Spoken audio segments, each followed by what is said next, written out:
Coming in from Bhutan this evening, where an Indian tourist has been detained by police in Bhutan for allegedly desecrating a holy spot in Dochula. Now, the accused is identified as Abhijit Ratan Hazare from Maharashtra and had been travelling across Bhutan with a 15-bike convoy. The team leader was a Bhutanese national, but this is what happened. He climbed up and then posed for some pictures. Now, this area boasts of about 108 stupa-like structures that are of immense importance in Buddhism and are found all across Tibet. Now, to tell us more about the relevance of this story, we are joined by Tenzing Lamsang. He is the editor for the Bhutanese newspaper in Bhutan. Thank you so much for speaking with us, Tenzing. Just wanted to understand the charges that, number one, that are against this Indian national, and second, has there been a response from the government there? Well, in terms of the charges, the investigation is still ongoing, but I think you can be sure that there will be some legal action against him. In terms of the detention, he is being allowed to stay in his hotel, though his passport has been confiscated right now.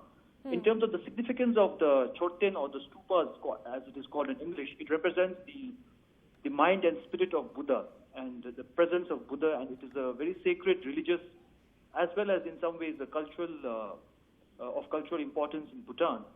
And the particular place actually commemorates the 2003 Operation All Clear conducted by Bhutan against Indian militants lodged along Bhutan's international border with India, where Bhutanese soldiers led by His Majesty the Fourth King led the troops personally to evict up to 3,500 militants of the ULFA, NDFP, KLO and other militant organizations in the northeast from Bhutan.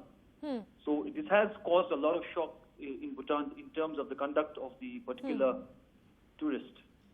But you're saying no response from the government yet? Well, I'm sure the government will come out with something probably by today evening. We are already trying to get in touch with the government to get a response. But in terms of the government action, I think this is just, the particular incident is just part of a series of incidents where we've had regional tourists coming in large and unsustainable numbers into Bhutan over the last few years. And there have been a lot of these instances where they desecrate or overcrowd important religious and cultural centers in Bhutan, and this has become an issue of over-tourism in Bhutan as well. So I believe the Bhutanese government, the royal government of Bhutan, has been in talks with the government of India in terms of how to regulate the unsustainable numbers of high regional tourists coming in from India into Bhutan. All right, a sensitive issue over there. Thank you, Tenzing, for joining us with the latest.